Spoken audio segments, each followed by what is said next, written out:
ఒకసారి తింటే బాగుండిద్ది ఆ స్వీటు అని ఏ మూలైనా సరే ఆ కోరిక కానీ కలిగి ఉన్నట్లయితే గనక వారు మూర్ఖులుగా ఉండి ఆ కక్కిన దాని దగ్గరికి వెళ్ళే కుక్కతో సమానంగా ఉంటారు అని అంటున్నాడు. అర్థమైతే ఇటు చూడండి దయచేసి, ఒక హాఫ్ అన్ అవర్లో ముగిద్దాము, దయచేసి ఇటు చూడండి. కాబట్టి మనం అలాంటి పని ఎప్పుడు కూడా చేయకూడదు. వాక్యానికి విరోధంగా ఉన్నది ఏ పని కూడా మనం చేయకూడదు. ఒకవేళ అది జరిగినా సరే, అలాంటిది ఎప్పుడైనా జరిగినా ఇక మీద ఎప్పుడు కూడా అది నా ద్వారా జరగకూడదు అని చెప్పి మనం నిజంగా పశ్చాత్తాపడి ఆయన ఆశ్రయించే వారంగా ఉండాలన్నమాట. పైకి షోయింగ్ చేసి అసలు నేను అట్లా మాట్లాడి ఉండకూడదని లోపల ఈసారి నుంచి ఇలాగే మాట్లాడాలి, ఇలా మాట్లాడినప్పుడే ఆయన కొద్దిగా కంట్రోల్ అయ్యాడు, ఇలా మాట్లాడినప్పుడే ఆమె కొద్దిగా కంట్రోల్ అయ్యింది అని చెప్పి లోపల పెట్టుకొని దాన్ని మరలా ప్రయోగిద్దామని ఆలోచన చేయటం అనేది మూర్ఖుల పని అంట. అవునా? తర్వాత ఏమంటున్నారు? తన దృష్టిని జ్ఞానిని అనుకొని వారిని చూచితివా, వానిని గుణపరచుట కంటే మూర్ఖుని గుణపరచుట సులువు. ఏంటంట? అదే మనకు అన్నీ తెలుసురా, నాకు తెలియదు అనుకున్నావా ఏంటి? మనకు తెలియదు ఏముందిరా? ఊత పదాలు మనం ఆ మాట పలికినట్టుగా కూడా మనకి అనిపించదు. ఎంత పెద్ద పదం పలికేమో అది కూడా మనకు అనిపించదు, అంత కామన్ వర్డ్ అయిపోయింది అది. ఏమని? అదే మనకు తెలియదే ఉందిరా, మనకు తెలియదే అక్కడ ఏం చేద్దాం అనుకుంటున్నాడు, మనకు తెలియదే అక్కడ ఏం జరుగుతుందో మనకు తెలియదే ఉందిరా అని అంటాం.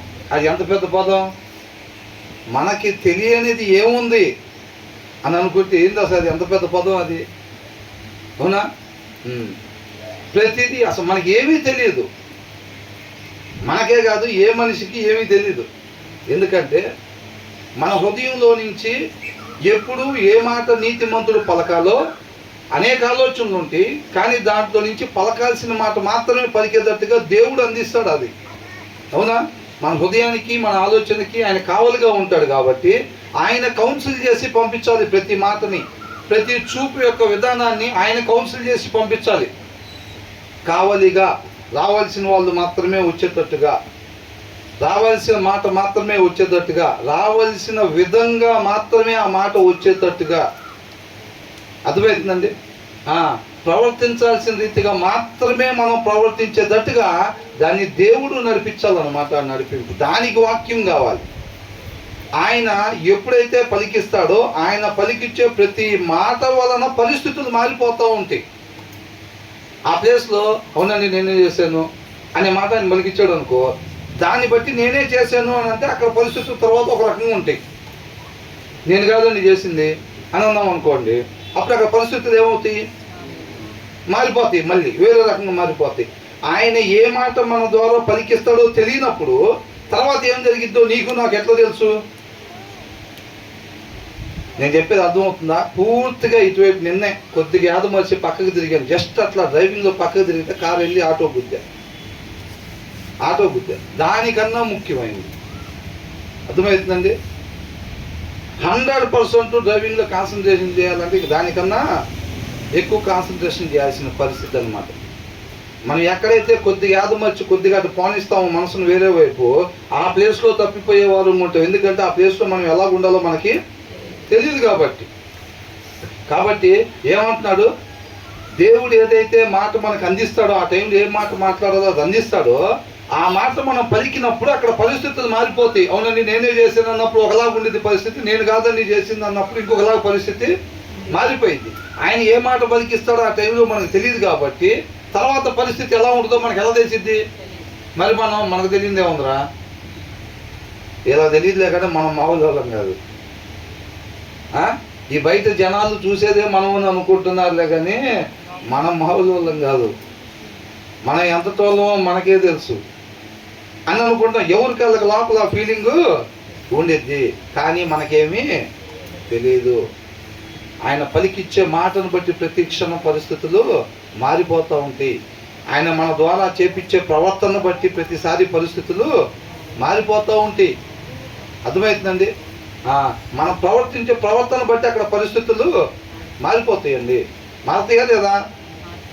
అలా మారినప్పుడు తర్వాత ఆయన ప్రవర్తింపజేసిన దాన్ని బట్టి పరిస్థితులు మారిపోతాయి. ఆ పరిస్థితులు ముందు మనం గెస్ట్ చేస్తామా? ఆయన ఏమి ఇస్తాడో మనకు ముందే తెలుసా? ఏం పలికిస్తాడో తెలుసా? ఏమీ తెలియదు కాబట్టి తర్వాత ఏం జరిగిద్దో మనకి తెలీదు. ఎప్పుడు కూడా ప్రతి క్షణం ఆయన నడిపింపు మీద ఆధారపడాలి. నీతిమంతుడికి ఉండే ధైర్యం ఏంటంటే ఆయన నాకు తోడుగా ఉన్నాడు, నేను వాక్యానుసారంగా ఉంటున్నాను కాబట్టి ఆయన నాకు తోడుగా ఉన్నాడు. కాబట్టి ఆయన ఏ మాట పలికిస్తాడో ఆ మాటను బట్టి అక్కడ ఏర్పడే పరిస్థితుల్లో కూడా ఆయన నన్ను చక్కగా కాపాడేవాడుగా ఉంటాడు, నడిపించేవాడుగా ఉంటాడు. అదే ధైర్యం అన్నమాట. అర్థమవుతుందండి? ఈ ఒక్క మాట వరకు దేవా మంచి మాట పలికించానంటే ఆ ఒక్క మాట వరకు కాదు, తర్వాత పరిస్థితులు ఎవరు తోడుకుండాలి? దాని తర్వాత పరిస్థితుల్లో ప్రతి క్షణం కూడా నీతిమంతుడికి ఉండే ధైర్యం ఏంటంటే ఆయన నాకు తోడుగా ఉన్నాడు, నన్ను పూర్తిగా ఉపేక్షించుకొని ఆయన నడిపింపు ప్రకారంగా మాత్రమే నేను నడుచుకుంటున్నాను కాబట్టి ఆయన నన్ను సరైన మార్గంలో నడిపిస్తాడనే ఒక ధైర్యంతో నీతిమంతుడు ముందుకు సాగేవాడిగా ఉండాలి. అదే విశ్వాసం అన్నమాట. అది కనపడిద్దా మనకి?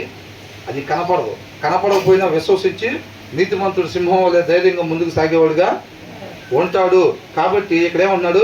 తన దృష్టికి జ్ఞానిని అనుకోని వానిని చూచితివా, వానిని గుణపరచుట కంటే మూర్ఖుని గుణపరచుట సులువు అని అంటున్నాడు. మూర్ఖుడి కన్నా భయంకరమైనోడు అన్నమాట. ఎవరు? నాకు అన్నీ తెలుసురా, మనకు తెలియదే ఉందిరా, మనతోనా ఆశామాష ఎట్లా అనుకుంటాం చూసావా? మనం పెద్ద జ్ఞానులు అని అనుకుంటాం కదా. ఈ క్షణం ఆయన మన ద్వారా పలికిచ్చే మాటను బట్టి పరిస్థితులు మారిపోతాయి. ఆయన ఏం పలికిస్తాడో మనకు తెలియనప్పుడు మనకి ఎంత తెలిసినట్టు? సున్నా తెలిసినట్టు మనకి. అవునా? అది కాబట్టి మనల్ని మనం పూర్తిగా తగ్గించుకుని ఉండేవారంగా ఉండాలన్నమాట. ఎంతగా తగ్గించుకోవాలి? సర్వాధికారి వచ్చి ఇక్కడ శిష్యుల పాదాలు కడిగినంతగా మనం కూడా తగ్గించుకోవాలి. ఎప్పుడు కూడా మనల్ని మనం పూర్తిగా ఎంతగా అయితే తగ్గించుకోగలుగుతామో ఆయన ద్వారా అంతగా హెచ్చింపబడతాం అన్నమాట. ఆత్మీయంగా, లోక సంబంధంగా కాదండి, లోక సంబంధంగా కాదు. అర్థమవుతుందండి? అవసరతల వరకు దేవుడు ఇక్కడ ఇస్తాడు. ఆయన చిత్తానుసారంగా ఉండటానికి మనకి ఎంతవరకు కావాలో అంతవరకు దేవుడు ఇస్తాడు తప్ప మిగతాది ఇక మనం ఏది అడిగినా కానీ ఆయన చిత్తానుసారంగా ఉండటానికి అయితే ఇవ్వడు. అర్థమవుతుందండి? దానికి మనం మెంటల్గా ముందే ప్రిపేర్ అయిపోవాలి. అటు ఆత్మీయంగా దేవుడి దగ్గర మొదటి స్థానంలో ఉండాలి, ఇటు లోక సంబంధంగా కూడా మొదటి స్థానంలో ఉండాలనే ఆలోచన తీసి పక్కన పెట్టాలి. ధనము దేవుడు ఒక దగ్గర ఉండటానికి వీల్లేదు. అర్థమవుతుందండి? కాబట్టి ఆయన చిత్తానుసారం ఉండటానికి నేను భోజనం చేస్తాను, టిఫిన్ చేస్తాను, గాలి పీలుస్తున్నాను. దానికి నాకు ఇక్కడ బతకడానికి ఏం కావాలో అంతవరకు ఇచ్చేదానికోసం ఆయన వైపు చూడాలి. అంతేనా? అంతే తప్ప ఎడం పక్కన ఉన్న వాళ్ళను, కుడి పక్కన ఉన్న వాళ్ళను, ముందు పక్కన ఉన్న వాళ్ళను చూసి వాళ్ళ కారు ఇచ్చావు, బెంజ్ ఇచ్చావు ప్రభా, నాకు కనీసం ఇదన్నా ఇవ్వు, అలా బంగ్లా ఇచ్చావు, నాకు కనీసం ఇదన్నా ఇవ్వు అని మనం అట్లా ఆశపడే వారంగా ఉండకూడదు అనమాట. అబ్రహాం ఎంత ధనవంతుడైనా డేరాలోనే నివసించాడు అన్నమాట. ఇస్సాకు కూడా అంతే, యాకోబు కూడా అంతే. అర్థమవుతుందండి? వాళ్ళు ధనవంతులే అయినా సరే వాళ్ళు డేరాల్లోనే ఉన్నారు. వాళ్ళ చూపు ఇక్కడున్న పునాదుల మీద లేదు, అక్కడున్న పునాదుల మీద ఉన్నది. కాబట్టి ప్రతి విశ్వాసు కూడా చూపు అక్కడే ఉండిద్ది తప్ప ఇక్కడ ఉండదు. బలం సరిపోతేనే చూపు ఇక్కడ ఉండిద్ది అన్నమాట. బలం సరిపోతేనే చూపు ఇక్కడ దాని మీద ఉండిద్ది. ఎప్పుడైనా బలం సరిపోవటం అంటే వాక్యం, ఆత్మీయ బలం లేకపోతేనే, ఆయనతో బలమైన సహవాసం లేకపోతే చూపు కిందకి దిగి లోకం వైపు చూసిద్ది అన్నమాట. ఈ లోకంలో పేరు, హెచ్చింపు, కంఫర్ట్నెస్ ఇవన్నీ కూడా మనకి కావాల్సి వచ్చింది అన్నమాట. అన్ని ఆచారాలు చేస్తారు చక్కగా, అన్నీ ఆచారాలు. అసలు బేసిక్ మాకు చేయాలని లేదండి, అది ఆచారం అని మాకు కూడా తెలుసు. కాకపోతే ఏం చేస్తాం, జనాలు ఏమన్నా అనుకుంటారని చెప్పి ఈ ఆచారాన్ని చక్కగా చేసేసి అవతల వాళ్ళకి ఇల్లు జాగ్రత్తగా అందిస్తారన్నమాట. అర్థమవుతుందండి? ఈ లోకంలో చాలా ఆచారాలు ఉన్నాయి కదా. ఎవరన్నా చనిపోతే తర్వాత చేసే కార్యక్రమాలు ఏవైతే ఉన్నాయో అట్లాంటివన్నీ, లేకపోతే వివాహానికి ముందు అయ్యని ఇయ్యని ఇట్లా రెడీ చేయాలి, అట్లా చేయాలి, వివాహం అయిపోయి పిల్లలు పుట్టే ముందు 8 నెలలు ఇది చేయాలి, అది చేయాలి, లేకపోతే ఇట్లాంటివన్నీ రకరకాలు ఉంటాయి కదా. అవన్నీ అంటే బేసిక్ నాకు ఇష్టం లేదండి. అవన్నీ ఆచారాలు అయ్యి వాక్యంలో ఉంది, మేము చేయలే కానీ మా ఇంట్లో వాళ్ళు ఏమనుకుంటారని, మా చుట్టాలు ఇట్లా అనుకో, ఇది మరీ ఓవర్ యాక్టింగ్ చేస్తున్నారా అని అనుకుంటారని అందుకు చేస్తున్నాం అంతే. నువ్వు ఎందుకన్నా చేయకూడదు చేసావు, అవతల తరానికి కూడా దాన్ని అందించావు అంతే. అది కంఫర్ట్ భక్తి అన్నమాట. అర్థమవుతుందండి? ఇలాంటి భక్తి చేస్తే శిష్యులు ఎవరో అట్లా చనిపోవాల్సిన పని ఏం లేదు. వృద్ధులైపోయి చనిపోవచ్చు. ఆ యవన కాలంలో వాళ్ళందరూ కూడా చనిపోవాల్సిన పరిస్థితి ఏమీ లేదు. యేసుక్రీస్తు వారైనా సరే. అవునా? మనం ఏం చేస్తాం? కంఫర్ట్ భక్తి చేస్తాం. ఇక్కడెక్కడే, అక్కడది అక్కడే. అట్లాంటి భక్తి. ఆ భక్తి చేసినంత కాలం మనం ఏమీ కూడా చేయలేము. అర్థమవుతుందండి? నీతిమంతులకు ఆపదలు ఎన్నంట? అనేకములు అని అంటున్నాడు. ఎందుకు వస్తాయి? కాంప్రమైజ్ కారు కాబట్టి వస్తాయి వాళ్ళకి. మనకెందుకు రావు? మనకెందుకు రావండి? మనం కాంప్రమైజ్ అయిపోతాం చక్కగా. అక్కడికి వెళ్ళంగానే ఆ కోడి తగిలిచ్చేసుకుంటాం. అవునా? అక్కడికి వెళ్ళగానే ఆ కోడి తగిలిచ్చేసుకొని అక్కడికి వెళ్ళిపోయి ఆ కార్యక్రమం వాడికి అట్లా కానిచ్చేసుకొని వచ్చేసేస్తాం. అర్థమవుతుందండి? అది ఒక శోధన లాంటిది అన్నమాట. దాన్ని మనం జయించేవారుగా మనం ఉండాలి. దానికి ఆత్మీయ బలంగా ఉన్నప్పుడు అక్కడికి వెళ్ళినప్పుడు నువ్వు ఎలా నడుచుకోవాలి, ఎలా ఉండాలి అనేది ఆ జ్ఞాన వివేకాలు దేవుడు దయచేస్తాడు. జాగ్రత్తగా వినండి.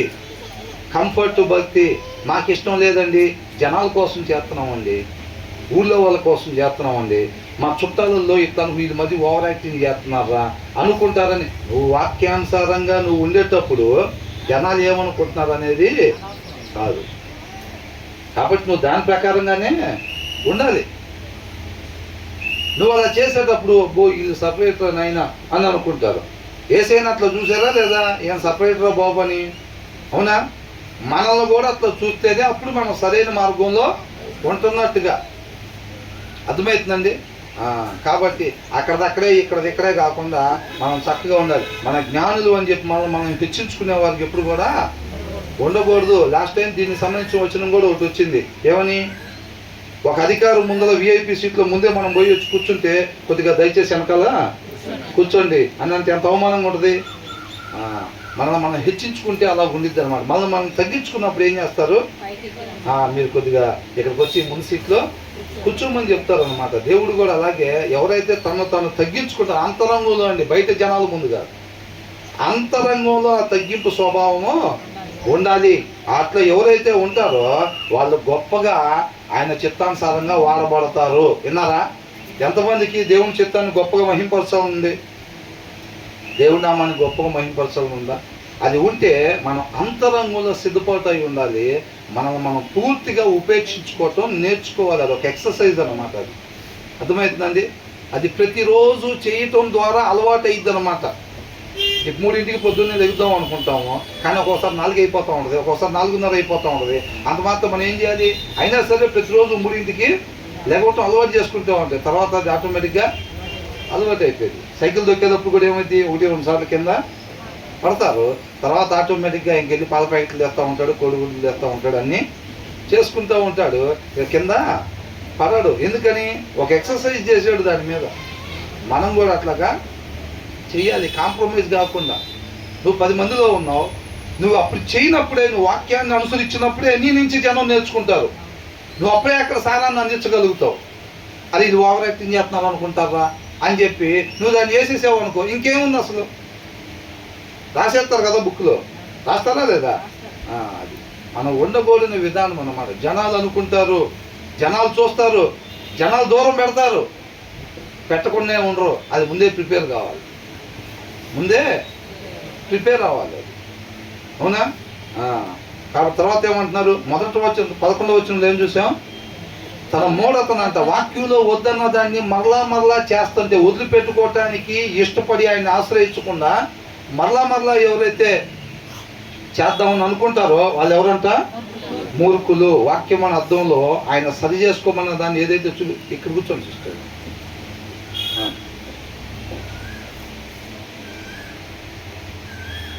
మరలా ఎవరైతే దాన్ని వదిలిపెట్టుకోవటానికి ఇష్టపడకుండా చేస్తూ ఉంటారో పాపం ఎలా ఉంటుందంట? తీగా ఉండిద్ది. కాబట్టి దాన్ని మరలా ఒకసారి చేద్దామని ఆలోచన ఎవరైతే చేసుకుంటూ ఉంటారో వాళ్ళు మూర్ఖులంట. వాళ్ళు ఎవరు దేంతో సమానం అంట? కక్కిన దాని దగ్గరికి మళ్ళా తిరిగే కుక్కతో సమానము అని అంటున్నాడు. తర్వాత ఏంటంట? తన దృష్టికి, దేవుని దృష్టికి కాదంట, తన దృష్టికి తాను జ్ఞానిని అనుకునేవాడంట మూర్ఖుడి కన్నా భయంకరమైన వ్యక్తి అని అంటున్నాడు. అర్థమవుతుందండి. ఆ తర్వాత ఏమంటున్నాడు? సోమరి దారిలో సింహం ఉన్నది అనను, వీధిలో సింహం ఉన్నది అనను. సోమరంట ఏం చేస్తాడంట? ఇల్లేదన్న పనికన్నా పోవచ్చు కదా, ఇల్లేదన్న పనికన్నా పోయి ఏదో ఒకటి చేయొచ్చు కదరా, ఇప్పటికే 30 సంవత్సరాలు వచ్చినాయి అంటే ఏం చెప్తాడు? సింహం ఉందో అక్కడ ఏం చెప్పారంటే అది కంపారిజన్ అట్లా చెప్పారు. కాకపోతే ఏమంటారంటే మేస్త్రులు ఎవరు లేరు అంటాడు. మేస్త్రులు ఎవరు లేరు అంటున్నాడు. సీనియర్ మేస్త్రులు కూడా ఇప్పుడు పనులు లేవంటే సగం మందిని ఆపేశారని అంటాడు. అంటే రీజన్ అన్నమాట, సాకులు. చేయాల్సిన పని అవునా, కష్టపడి ఇతరుల కొరకు మన చేతులు కష్టపడాలని చెప్పి వాక్యం చెబుతుంటే ఒకటే జీవితం కదండి.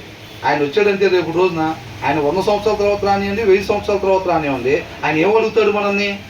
ఫలానా 1982 నుంచి ఫలానా 19 లేదా 2000 చేంజ్ ఏదైతే మనం ముగింపు ఉంటుందో ఆ టైం పీరియడ్ మనం ఎప్పుడైతే అక్కడ నిలబడతామో ఆ టైం పీరియడ్ గురించి ఎక్కడ అడుగుతాడో లేదా? ఆయన ఎప్పుడైనా రానియండి, ఆయన 100 ఏళ్ళకి వస్తాడో, 1000 ఏళ్ళకి వస్తాడో, 1,00,000 ఏళ్ళకి వస్తాడో, వచ్చినప్పుడు ఏమడుగుతాడు మనల్ని? నీకు ఇచ్చిన టైం పీరియడ్. అవునా? ఆయన గొప్ప ప్రణాళికలో మనకనేది ఒక టైం పీరియడ్ ఉందా లేదా? ఆ టైం పీరియడ్లో ఆయన మన ద్వారా ఏదైతే సత్క్రియలు చెయ్యాలని ఆలోచన చేశాడో, ప్రతి మనిషిని తండ్రితో పాటు సమాధానపరిచి ఆయన రాజ్యాన్ని స్థాపించడం కొరకు మన ద్వారా ఏదైతే క్రియలు చేయాలని ఆలోచన చేసి ఆయన కృపను బట్టి మనం రక్షించుకున్నాడో, ఇక మీదట నా కొరకు నేను జీవించకుండా అన్నప్పుడు మనం పూర్తిగా జీరో. ఇక మనం లేము అక్కడ. ఇక జీవించేవాడని నేను కాదు, ఇక జీవించేవాడని నేను కాదు, నా యందున్న క్రీస్తే జీవిస్తున్నాడు. అట్లాగే మనం జీవించాలన్నమాట. అవునా కదా?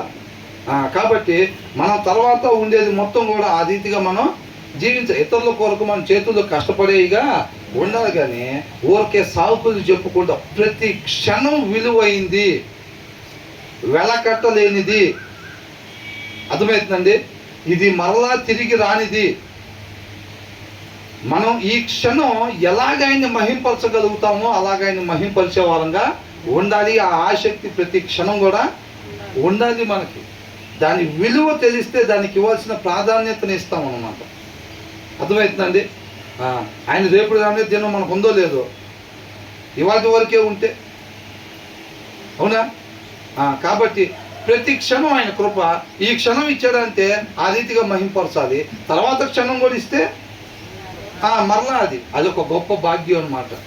ఆయన గొప్ప ప్రణాళికలో ఆయన కృపను బట్టి మనం ప్రేమించి మనం కూడా సృష్టింపజేసి మనకు అనేది ఒక టైం పీరియడ్ ఇచ్చాడు. మన ద్వారా కొన్ని సత్క్రియలు చేయాలని ఆయన కృపను బట్టి మనం రక్షించుకున్నాడు. మనల్ని పూర్తిగా ఉపేక్షించుకొని మన జీవితం మీద అధికారం ఆయనకు అప్పగించినప్పుడు ఆయన ఏదైతే ఆలోచనలు చేసుకున్నాడో అవన్నీ కూడా మన ద్వారా చక్కగా జరిగిస్తాడు అన్నమాట. ఎప్పుడు?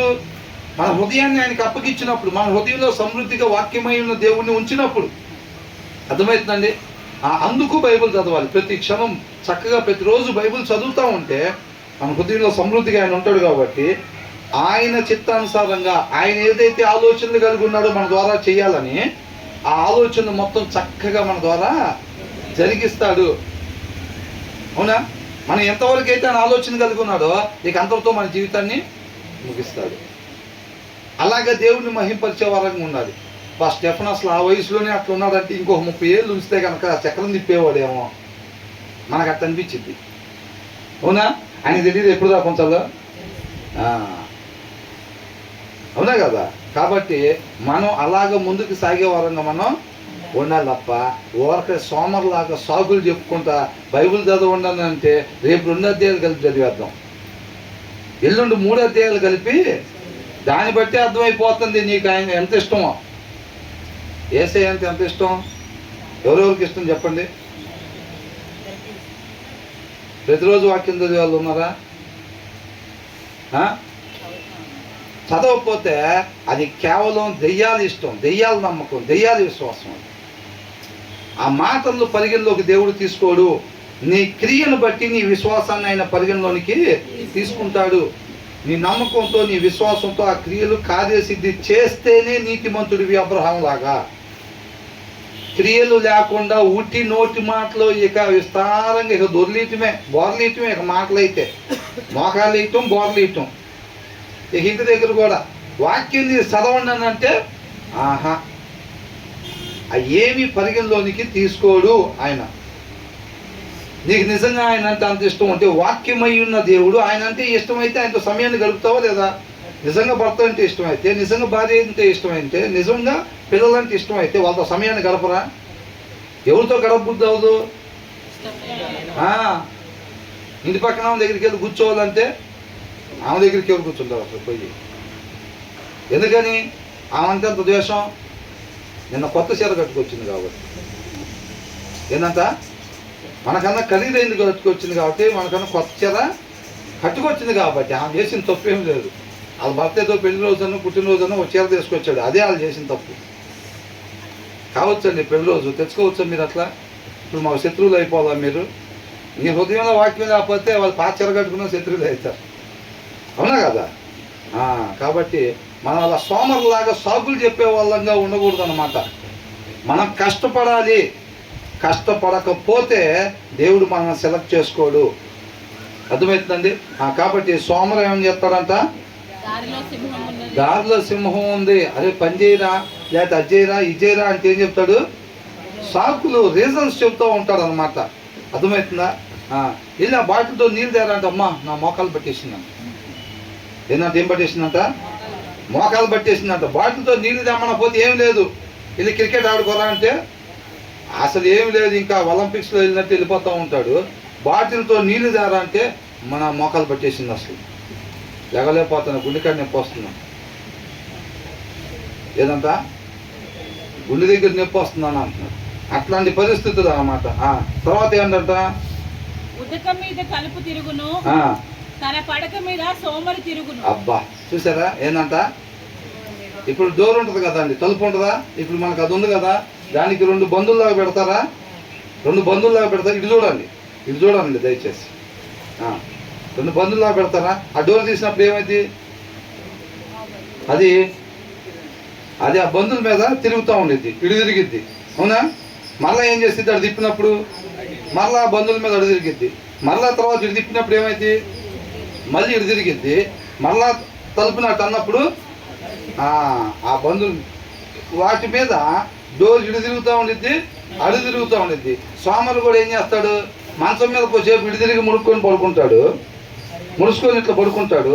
మళ్ళా తర్వాత కొద్దిసేపు బాగా ఎండపడుతుంటే కూడా మొహం మీద మళ్ళా ఇసాడు రా అని అనుకుంటాం. మళ్ళీ ఏం చేస్తాడు? అడి తిరిగి మళ్ళీ ముడుచుకొని పడుకుంటాడు. మళ్ళా ఇటు తిరిగి ముడుచుకొని పడుకుంటూ ఉంటాడు. మళ్ళా అడి తిరిగి మళ్ళీ పడుకుంటూ ఉంటాడు. ఇక అంతే. మంచం మీద తలుపు ఎట్లయితే ఇటు పోయి ఇటు వస్తూ ఉండిద్దో ఆ బంధు మీద ఆధారపడి వీళ్ళు కూడా ఏం చేస్తారంటే మంచం మీద ఇటు తిరిగి పడుకుంటూ ఉంటారు, అడి తిరిగి పడుకుంటూ ఉంటారు అనమాట. అంటే వీళ్ళు చేసిన పనే ప్రతిరోజు దినచర్య ఏంటంటే పొద్దున్న లేకపోవటం, ఇష్టమైన టిఫిన్. ఇవాళ పడుకునేటప్పుడు రాత్రి డిన్నర్ అయిపోయింది, పడుకునేటప్పుడే రేపు ఏందో పెసరట్లు తినాలనిపిస్తుంది,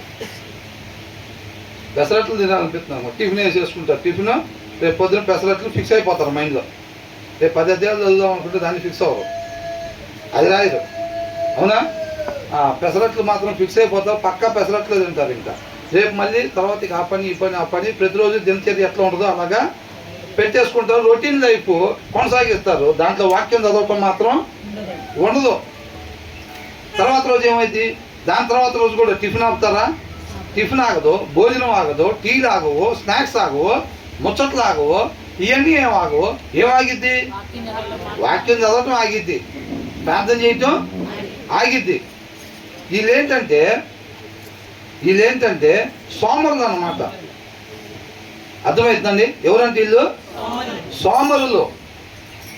వీళ్ళు ఏం చేస్తారంటే వీళ్ళు ఇటు తిరగటం, తలుపు ఏదైతే బంధు మీద ఆధారపడి ఇటు అటు తిరిగినట్టుగా సోమరి మంచం మీద కొద్దిసేపు ఇటు తిరిగి పడుకొని, కొద్దిసేపు అడి తిరిగి పడుకొని, కొద్దిసేపు ఇటు తిరిగి పడుకున్నట్టుగా వీళ్ళు కూడా ఏంటంటే ప్రతిరోజు కూడా మనిషి ఎలా ఉండాలో ఆయన చెప్తాడు, అవునా? ఆయన హృదయంలో ఉంచుకుంటే ఆయన చిత్తానుసారంగా నడిపిస్తాడు. కాకపోతే వీళ్ళు ఏం చేస్తారు?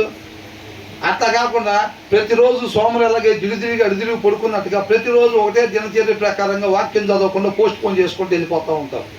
ప్రార్థన చేసుకోకుండా వచ్చే వాళ్ళ నుంచి పక్కాగా అసలు ఇక అంత ప్రార్థన మీద వాక్యం మీద జీవితం ముందుకు సాగిపోతూ ఉంటుంది, అవునా? అనుకుంటాం. వచ్చే వారం వచ్చేసరికి అప్పు రేపు, ఎప్పుడంతా అప్పు రేపు అలా ముందుకు సాగిపోతూ ఉంటాం. ఎప్పుడు దాకా? ఈ సోమరాటి ఇటు మంచం మీద వెళ్ళేవాడికి బకెట్తో నీళ్లు కొట్టేమనుకోండి ఏమైంది? అప్పుడు లెగుతాడు.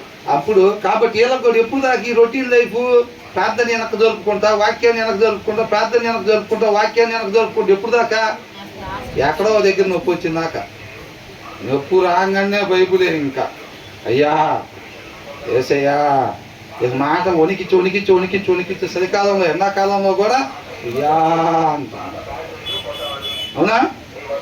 నొప్పి వచ్చిందాక ఆయన కలగ చేసుకున్నదాకా అట్లాగే చేస్తాం. అవునా కదా? కాబట్టి సోమరు ఏంటంట, ఏం చేస్తాడంట? ఉతక మీద తలుపు తిరుగును, తన పడక మీద సోమరి తిరుగును. అంటే నిద్రపోయే విషయం కాదండి ఇక్కడ.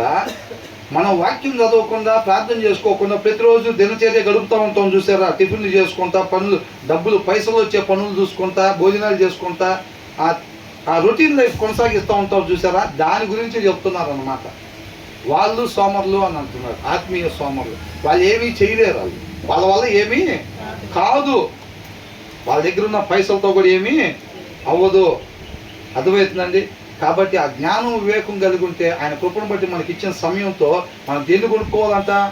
సత్యాన్ని కొనుక్కోవాలి, జ్ఞానాన్ని కొనుక్కోవాలి, వివేకాన్ని కొనుక్కోవాలన్నమాట. ఆ తర్వాత ఏమంటున్నాడు? సోమరి పాత్రలో తన చెయ్యి ముంచును, నోటి యొద్దకు దానిని తిరిగి ఎత్తుట కష్టమనుకొను. ఏం చేస్తాడంట?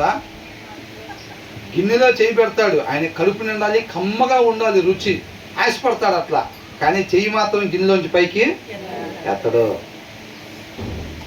ఎవరు కాదు ఏమనుకుంటారంటే, ఫలానా రెవరెంట్ ఫలానా జాయిసి క్రిస్టినా గారు స్టేజ్ మీదకి అనేటట్టుగా ఉండాలి ఆత్మీయంగా అని ఎవరు కాళ్ళు ఆశపడతాం. అవునా? కానీ ఒక అరగంట మోకాలు వేసి ప్రార్థన చేయండి అంటే కుదరదు. వాక్యం చదవండి, ప్రతిరోజు వాక్యం ఏంటంట, ప్రతిరోజు వాక్యం చదవండి అంటే కుదరదు. సోమరికి ఏంటంటే ఆశ, మంచి టేస్టీ ఫుడ్ తినాలి, కడుపు నిండా తినాలి, ఆ ఆశ ఉంది. కానీ చెయ్యి మాత్రం పైకి లేపడు. గిన్నెలో పెడతాడు చెయ్యి అంటే, అది పైకి లేపాలంటే కొద్దిగా బలం ఉపయోగించాలి కదా, సారా బలం ఉపయోగించడం అన్నమాట.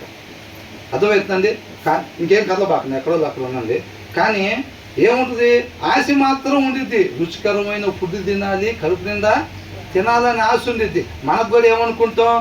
ప్రార్థన అంటే ఫలానా బ్రదర్ ఇప్పుడు వచ్చి మన ముందు స్టేజీ మీద నిలబడి ప్రార్థన చేస్తారని మనల్ని పిలవాలి అంటారు. పాటలో అనగానే ఫలానా బ్రదర్ ఇప్పుడు ఎట్లాగా అని చెప్పి, మన సింగర్, మన మధ్యలో ఉన్న సింగర్ అని చెప్పి మనల్ని పిలవాలని చెప్పి ఆశపడుతూ ఉంటారు. కానీ దాని మీద టైం ఇన్వెస్ట్ చేసేది ఉండదు. ఫలానా ఆయన వచ్చి వాక్యం చెబుతాడు, ఫలానా ఆయన వచ్చి ఇట్లాగా విబిఎస్ నడిపిస్తాడు, ఇట్లాగా అన్నీ మనం ఆశపడతాం. ఆత్మీయంగా అలాగ ఉండాలి. సమయాలు ఊర్లోకి వస్తుంటే ఎట్లా ఉంటుందో, నేను వస్తుంటే అట్లా ఉండాలని ఆశపడతాంలే. కానీ సమయాలు ఎంత సమయం ఆయన పాదాల చెంత గడిపేవాడు? ఆయన సంవత్సరానికి ఒకసారి ఏదన్నా పనికి పిలిస్తే అప్పుడు బయలుదేరుతాం, మిగతా టైం అంతా ఆయన పాదాల చెంత ఉంటాం. అర్థమవుతుందండి? గొలియాతు నిలబడినప్పుడు ప్రభువా యుద్ధానికి వెళ్తానంటే దేవుడు తోడుకుండేవాడు కాదు, జయం ముందే జరిగిపోయింది. అర్థమవుతుందండి? వెళ్ళేటప్పుడే ఆయన పేరిట వెళ్తున్నానంటేనే జయాన్ని పొందుకుంటున్నట్టే. ఇంకా ఆ బలం ముందే సంపాదించుకునే వస్తారు. ఆయనతో ఆ సహవాసము, ఆ తోడు, అదంతా ముందే సంపాదించుకొని అప్పుడు వస్తారన్నమాట. వాళ్ళు అక్కడికి వచ్చి పరిస్థితి గొలియాతు కనపడంగా, అయ్యా ఏసయ్యా చూసావుగా పరిస్థితి, నా వల్ల అయితే అవ్వదు, ఇక నువ్వు దిగు బరిలోకి అంటే దిగడు ఆయన. అప్పుడు దాకా ఆయన మర్చిపోయి, ఆయన ఒక ఆయన ఉన్నాడన్న విషయం కూడా మర్చిపోయి ఎదురు గొలియాతు ఇక మన వల్ల కాని పరిస్థితి కనపడంగానే అప్పుడు ఏసయ్యా అని అంటే ఆయన రాడు. అర్థమవుతుందండి? కాబట్టి ఏంటంట, పాత్రలో చెయ్యి పెడతాడులే కానీ దాన్ని అంతా పైకి లేపడు, కష్టపడ్డు. రేపు మేఘాలు రాగానే ఫస్ట్ లైన్లో మనం ఎత్తుకోవాలి, మన కుటుంబాన్ని ఎత్తాలి. వచ్చి పలానా ఇంటి పేరు వాళ్ళు వచ్చి మేఘం మీద ఎక్కండి, తండ్రి దగ్గరికి వెళ్ళాలి మనం అంటే ఫస్ట్ లిస్ట్లో ఫస్ట్ లైన్లో మన పేర్లు ఉండాలని ఆశపడతాం. వాక్యం మాత్రం తీయము. వాళ్ళ గురించి చెబుతున్నారు ఇక్కడ, తిండి గురించి కాదు. సోమరు అంటున్నాడు, నిద్ర అంటున్నారు, తిండి అంటున్నారు. మనం బాగా తినాలి, హుషారుగా తినాలి. అట్లయితే తినేటప్పుడు హుషారుగా చెయ్యెత్తి దింపుతా ఇట్లాగా తినాలి. సోమరులాగా ఉండకూడదు అన్నారు కాబట్టి గిన్నెలో చేయి పెట్టి అట్లాగే కాకుండా 3 గిన్నెలు గబగబా తినేటట్టు అట్లా కాదండి తీసుకోవాల్సింది. అవునా? కాబట్టి ఏం చేయాలంట? వాక్యాన్ని చదవాలి. ఊరికనే ఆశపడటం కాదు. ఆయన నామాన్ని అబ్రహాం లాగా, దావీదులాగా, మోషేలాగా మహింపరచాలని ఊరకనే ఆశపడి కష్టపడకుండా దానికి కావాల్సిన కష్టం లేదనుకోండి, ఏమైంది? సోమరి ఆశ అది అసలు నెరవేరదు. ఫస్ట్ లైన్లో కాదు కదా, లాస్ట్ లైన్లో కూడా ఉండదు ప్లేస్ అక్కడ. ఆశపడి ఆగిపోతే దాని తాలూకా కష్టపడాలి. అర్థమవుతుందండి? ఆయన ఇచ్చిన సమయాన్ని పైసల కోసం కాదు ఇన్వెస్ట్ చేయాల్సింది. దేనికోసం అంట? సత్యాన్ని, జ్ఞానాన్ని, వివేకాన్ని కొనుక్కోవటానికి పెట్టుబడిగా పెట్టాలి. 1 గంట సేపు మోకాలు నొప్పులు పుట్టినా సరే వాక్యం కూర్చొని చదవాలి, మోకాలు వేసి ప్రార్థన చెయ్యాలి. వాళ్ళ జీవితాల్లో జరుగుతాయి కార్యాలు. వాళ్ళు ఉపయోగపడతారు దేవుడికి, వాళ్ళని వాడుకుంటాడు దేవుడు.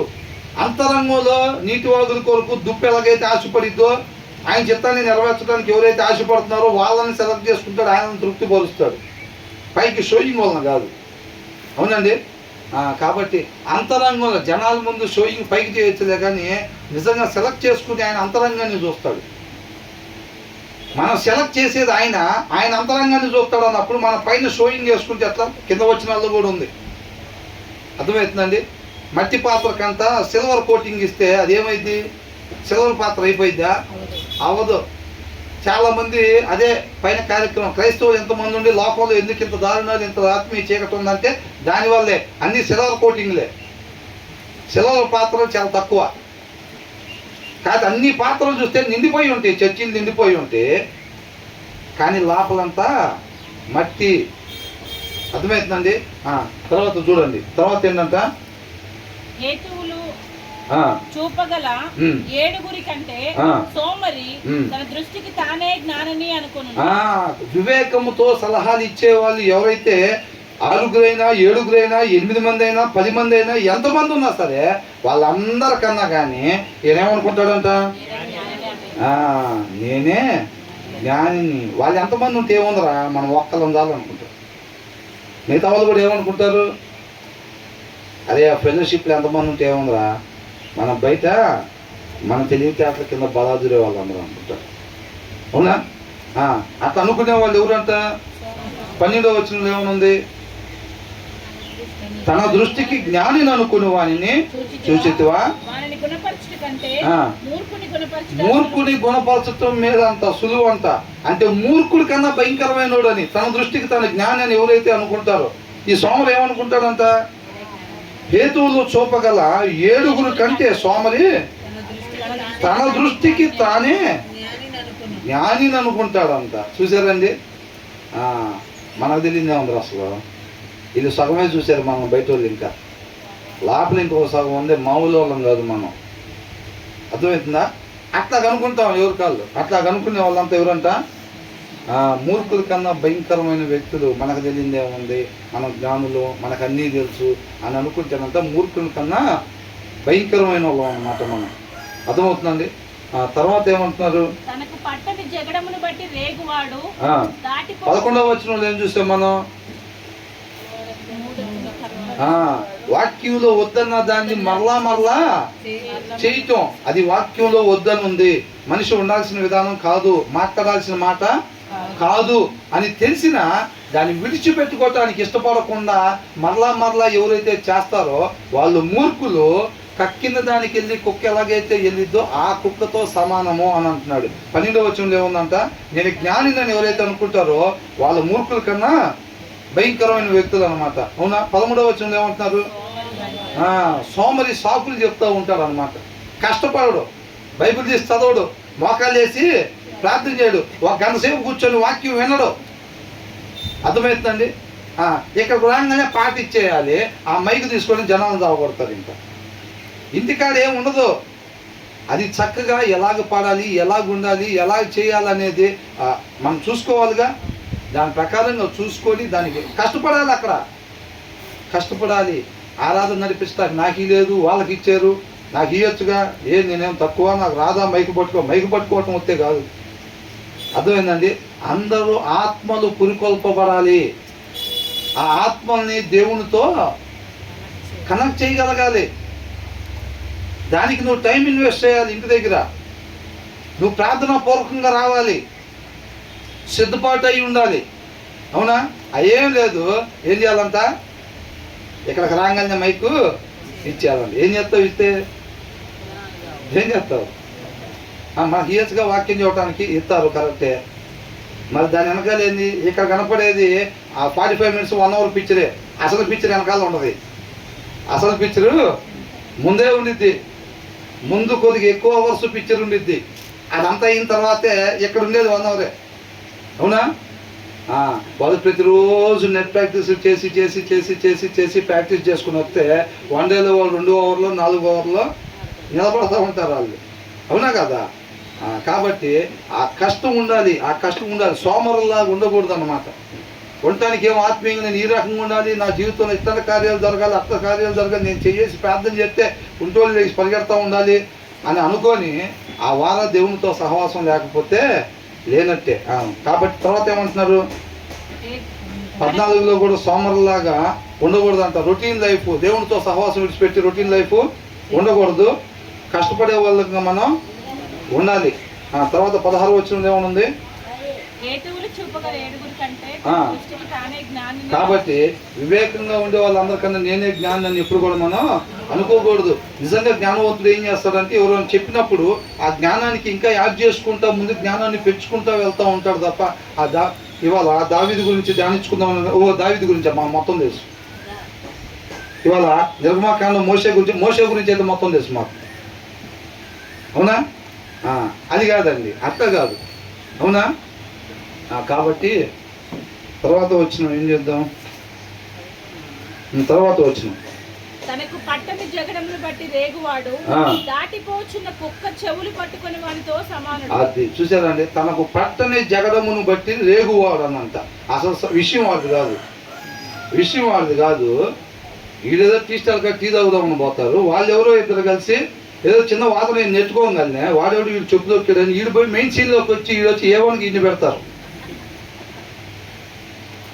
వాడికి వీడికి వైరం ఏమి ఉండదు. చెప్పండి రా, ఏంది ఇప్పుడు మీ ప్రాబ్లం? వాడికి నీకేందంటే ఏమీ లేదండి, వాడు ఎవడో నాకు తెలియదు, అసలు వాడు ఎందుకు కొట్టాడో తెలియదండి అని అంటాడు. వామ్మో వీడు అట్లయితే మౌలోడు కాదురా, ఈయన దాటిపోయే కుక్కది చెవులు పట్టుకొని లాగేవాడు వీడు అట్లయితే అని వాడు బెండు తీస్తారా లేదా? మా దారిని మేము అక్కడ పోయేవాడిని, వాడు ఎవడో తెలియదండి మమ్మల్ని కొట్టాడని అంటాడు. అవునా కదా? వాడు ఏం చేస్తాడంట? తనకు పట్టని జగడమును బట్టి రేగువాడంట.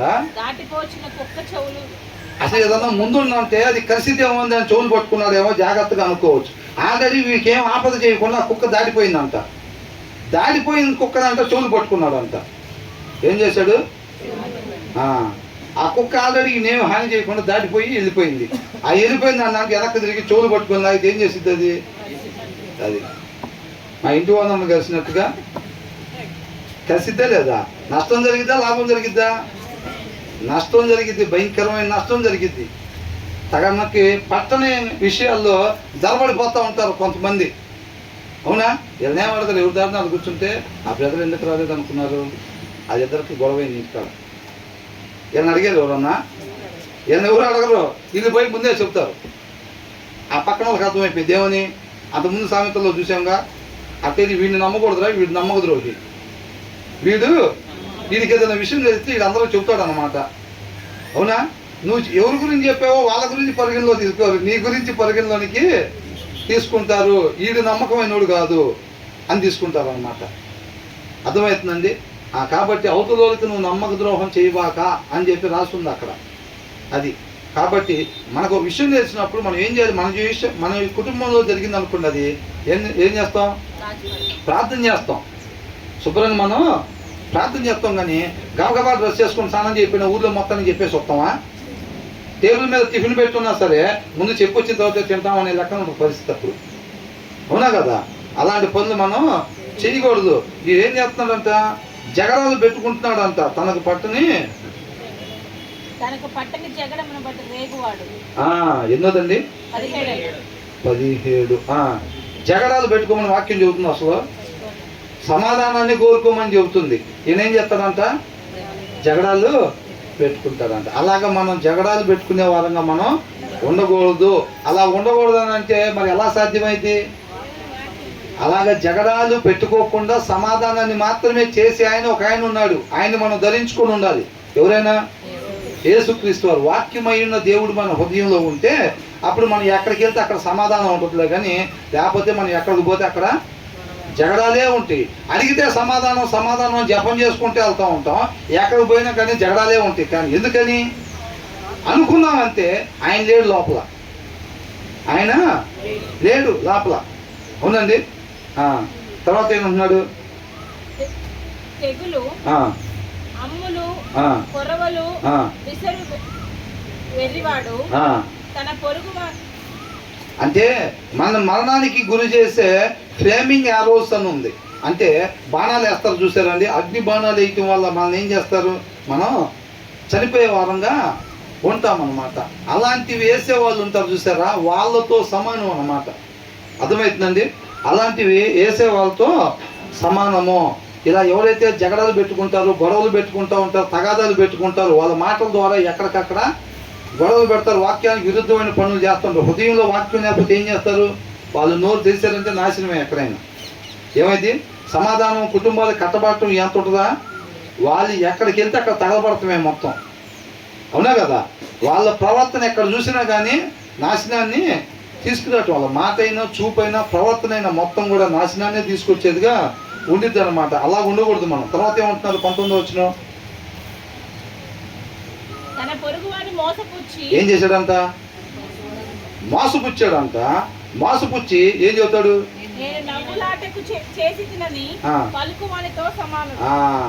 ఏం చేస్తాడు? ఈ లెటర్ రాస్తాడు వేరే వాళ్ళకి.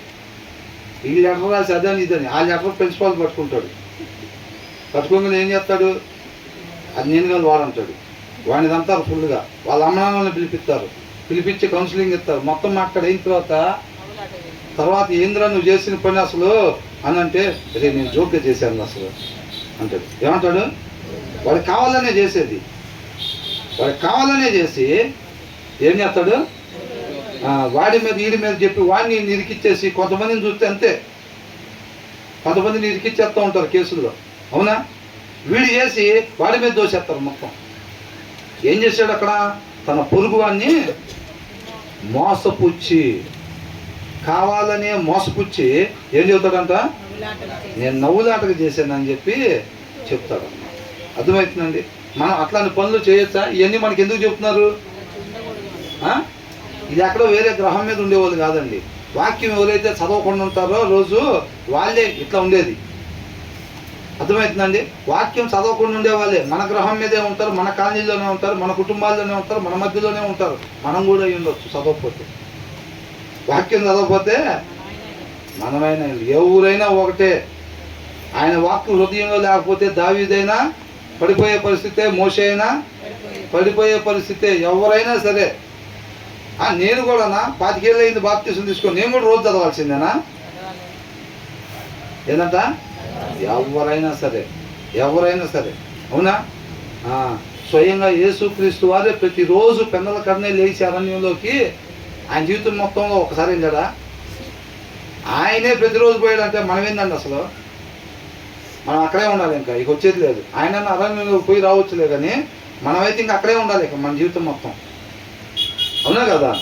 కాబట్టి ఇది మొత్తం కూడా ఎటువైపు చూపిస్తున్నాయి అంటే మనం వాక్యాన్ని ధ్యానించాలి.